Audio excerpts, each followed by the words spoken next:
Hi guys, morning के video में मैंने आपको बताया था कि आपके लिए क्या गाइडलाइन आया हुआ है और यहाँ पे किस तरह से 10वीं और 12वीं का यहाँ पे तैयारी चल रहा है। यहाँ पे स्कूल किस तरह से, जिला प्रशासन यहाँ पे किस तरह से यहाँ पे तैयारी कर रहा है कि आपका एग्जाम यहाँ पे जो 15 अप्रैल से जो चालू होना है वो आपका हो सके। लेकिन इसके साथ साथ हम आंख भी मूंद के नहीं रह सकते। यहाँ पे आप देख सकते हैं एक आर्टिकल में बताया, आज ही के डेट का ये आर्टिकल है, रायपुर में से आपका निकाला हुआ है। ठीक है, डीओ दफ्तर में फूटा है कोरोना, 7 संक्रमित मिले हैं। डीओ मतलब क्या, जो जिला शिक्षा अधिकारी होते हैं वहाँ का ये बात की है और ये दुर्ग जिले का है। ठीक है, यहाँ पे देखिए आपको मैं समझाता हूँ।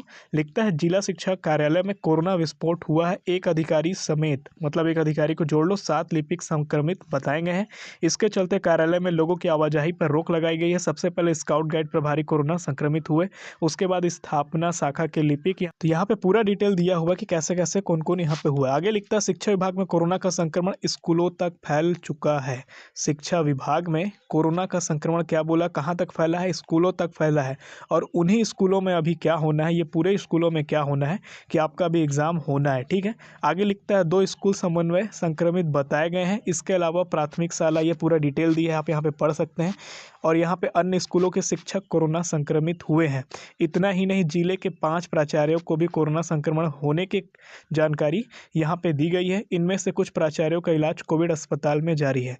और ऐसा केस आप देख सकते हैं, ये दुर्ग जिले का है। ठीक है, और यहाँ पे तो आपको पता है कि 6 से आपका 14 तक का लॉकडाउन है।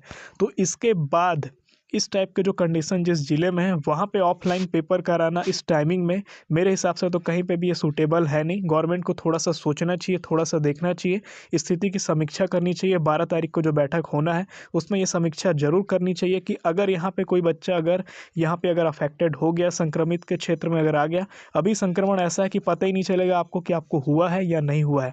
तो इस कंडीशन में अगर आप पेपर दे रहे हैं तो वहाँ पे आपकी सेफ्टी के लिए कुछ ना कुछ होना चाहिए, सारी चीज़ें यहाँ पे होना चाहिए। इस चीज़ों को गवर्नमेंट को यहाँ पे ध्यान रखना चाहिए। मैं आर्टिकल इसलिए यहाँ पे मैं आपको बता रहा हूँ कि आपको अवेयरनेस आप यहाँ पे फैला सकें, आप यहाँ पे जानकारी फैला सकें कि भैया बहुत कुछ यहाँ पे दाव पे लगा हुआ है। अभी एग्ज़ाम देना कंपनी मतलब एक जंग में जाने के बराबर है, घर से बाहर निकलना जंग में जाने के बराबर है। तो आप देख सकते हैं कि यहाँ पे जिला शिक्षा अधिकारी के कार्यालय में यहाँ पे इस तरह से कुछ ऐसा दफ्तर में उनके यहाँ पे केस निकल रहा है। और अभी यहाँ पे बात चल रहा है कि हम पेपर 15 अप्रैल से आपका ऑफलाइन कराएंगे, सभी बच्चों को बुलाएंगे, आधा आधा क्लास में बैठाएंगे और उनका एग्ज़ाम को कंडक्ट कराएंगे यहाँ पे। लेकिन शासन को कम से कम इतना देखना चाहिए कि कुछ दिन अगर समय बढ़ाया जा सकता है तो वहाँ पे बढ़ाए।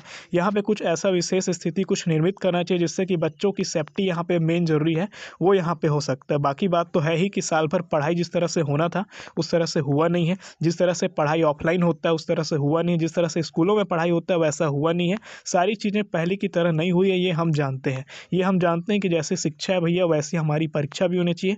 लेकिन यहाँ पे जो संक्रमण का केस है इसको भी हम नज़रअंदाज नहीं कर सकते हैं।